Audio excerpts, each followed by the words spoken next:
Hola, bon dia. Alguns alumnes de tercer d'ESO de l'Institut Europa hem participat en un projecte sobre criquet. Aquest es troba dins del servei comunitari en unió amb el Consorci per la Normalització Lingüística. Avui us presentarem aquest projecte un grup de 4 persones. Ara, l'Alejandro Martínez us parlarà de per què hem participat al projecte.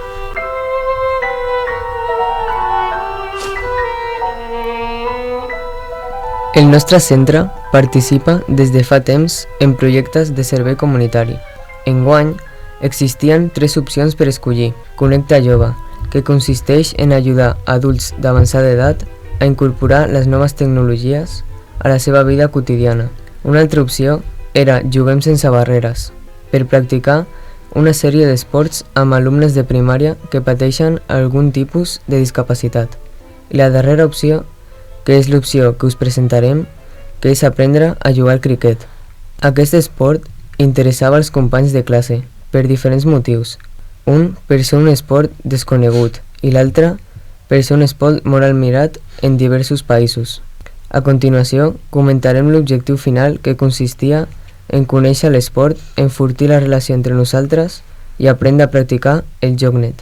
I ara, l'Orich Mansur us presentarà el joc i les normes. El criquet és un joc o esport d'origen anglès precursor del béisbol, que es juga amb un bat i una pilota, i en què s'enfronten 2 equips d'11 jugadors. Aquest esport es va documentar per primera vegada a Anglaterra al segle XVI, però els primers partits internacionals es van jugar al segle XIX. És un esport que es juga en un camp on hi ha una pista rectangular dins. Els partits es disputen entre 2 equips d'11 jugadors cadascun. Els jugadors tenen diferents funcions: batedors, llançadors i jugadors de camp. Les regles del joc. El joc es juga de la manera següent. El batedor ha d'impedir amb el bat que la pilota li arribi del llançador faci caure un wicket, estructura de pals que es troba darrere seu. El wicket consta de 3 pals verticals clavats al terra i 2 travessers sostinguts pels pals. Si cau un dels 2 travessers, es considera que el batedor serà eliminat. Hi ha 2 batedors a la pista, un defensant el wicket i el segon batedor a l'altre extrem de la pista, on hi ha el llançador. El batedor que defensa el wicket també ha d'intentar sumar corregudes colpejant la pilota el més lluny possible. Per marcar una correguda cal que els jugadors amb el bat tinguin temps de córrer d'un extrem de la pista a l'altre sense que els jugadors de camp puguin retornar la pilota abans de que ho facin. Els corredors han de tocar el terra que hi ha darrere de la línia frontal, amb els pads o amb el seu cos. Si no hi arriben a temps, els jugadors de camp retornen la pilota o tomben els pals, vol dir els wickets, amb un llançament directe, els jugadors que baten queden eliminats. D'això se'n diu atrapats en correguda. Ara explicarem el tipus d'eliminació que hi ha. Les primeres maneres que hi ha per eliminar un batedor són: 1. Tombat. El llançador ha tocat el wicket amb la pilota i ha fet caure almenys un dels 2 travessers. 2. Agafa el bol. El batedor ha colpejat la pilota i un dels jugadors de camp l'ha agafada abans de que toqui el terra. 3. Cama davant el wicket. Aquesta és una eliminació polèmica.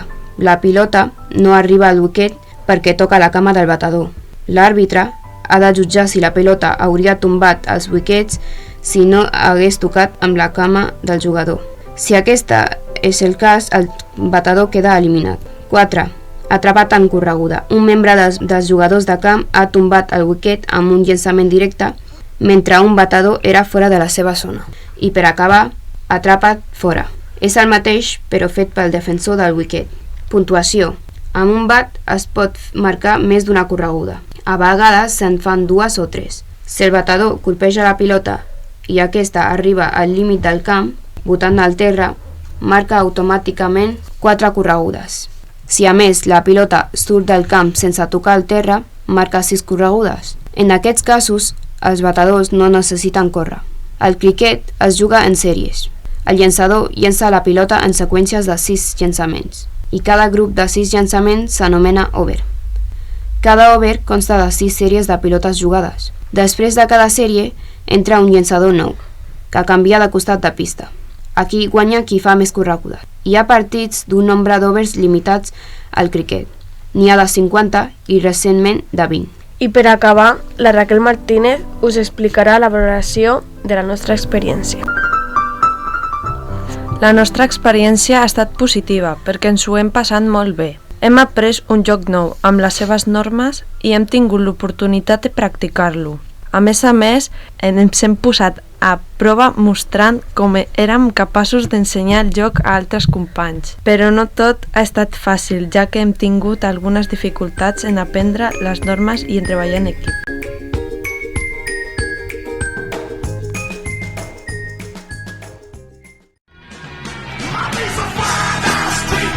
Good morning. Our names are Arnau Sánchez, Oscar Berlanga, Ana Lechuga, Pablo Sendón. Today we will talk about a very controversial issue, a social network called Discrush. Discrush is the latest social network. It was created in 2016, but it was become famous in the beginning of 2017. The user can upload the link in his or her biography, and people can write nice comments to him or her.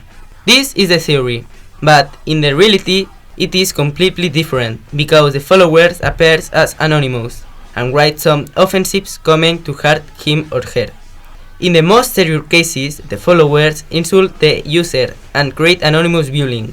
This is the worst type of bullying because you can't fight it. In this case, tens hours of Discrush do not take responsibility for the account. These actions seriously affect the people who receive bullying because these hours of Discrush are not helping them. In Discrush there have been so many cases of cyberbullying. This year there has been a case of discrimination. In this case, a lot of people insult and humiliated a girl because she had problems with her boyfriend. The girl didn't pay attention, but the insulting continued day after day. For this reason, she closed the web page, but the cyberattacker didn't stop insulting her through Instagram, until her mother denounced these people and the bullying stopped. Another case was a 16-year-old boy who suffered bullying in Discrush because he is homosexual. The users insulted him for his sexual orientation. He received a lot of bullying, even face-to-face bullying, when he was walking in the street. He decided to quit Discrush and denounce the case to the police. This is all for today. Thanks for listening. See you next time.